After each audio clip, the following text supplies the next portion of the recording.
কিন্তু রাসূল পাক সাল্লাল্লাহু আলাইহি ওয়া আলিহি ওয়াসাল্লাম সুনানে আত-তিরমিজির 3426 নম্বর হাদিসের মধ্যে আমাদেরকে এমন একটি দোয়া শিক্ষা দিয়েছেন যে দোয়ার উপরে যদি আমরা আমল করি তাহলে যাত্রাপথে, অফিস আদালতে, বাহিরে আমরা নিরাপদে থাকতে পারবো। আসসালামু আলাইকুম ওয়া রাহমাতুল্লাহি ওয়া বারাকাতুহু। সুপ্রিয় দর্শক শ্রোতা, শুভেচ্ছা গ্রহণ করুন। আশা করছি ভালো আছেন। পৃথিবীর প্রত্যেকটি মানুষই চায় তার প্রিয়জন, আপনজন সুন্দর থাকুক, সুস্থ থাকুক, নিরাপদে থাকুক। তারপরেও প্রত্যেক দিন আমরা পত্রপত্রিকা, খবরের পাতায় শত সহস্র আহত নিহতের সংবাদ দেখতে পাই এবং তাদের স্বজনদের আহাজারিতে আকাশ বাতাস ভারী হয়ে যায়।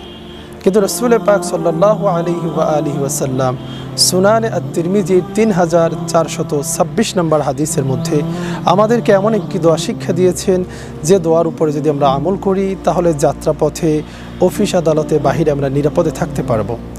হযরত আনাস ইবনে মালিক রাদিয়াল্লাহু তাআলা আনহু হতে বর্ণিত, তিনি বলেন রাসূল পাক সাল্লাল্লাহু আলাইহি ওয়া আলিহি ওয়াসাল্লাম ইরশাদ করেন, যদি কেউ ঘর থেকে বের হওয়ার সময় এই দোয়া পড়ে, বিসমিল্লাহি তাওয়াক্কালতু আলাল্লাহ লা হাওলা ওয়ালা কুওয়াতা ইল্লা বিল্লাহ, তখন তাকে বলা হয় তোমার জন্য আল্লাহই যথেষ্ট এবং তুমি সকল অনিষ্টতা থেকে হেফাজত পন্থা অবলম্বন করছো এবং শয়তান তোমাকে কোনো ক্ষতি করতে পারবে না।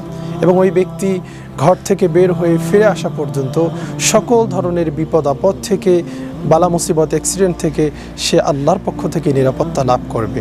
আসুন আমরা সকলে এ দোয়া শিখি এবং আমল করার চেষ্টা করি।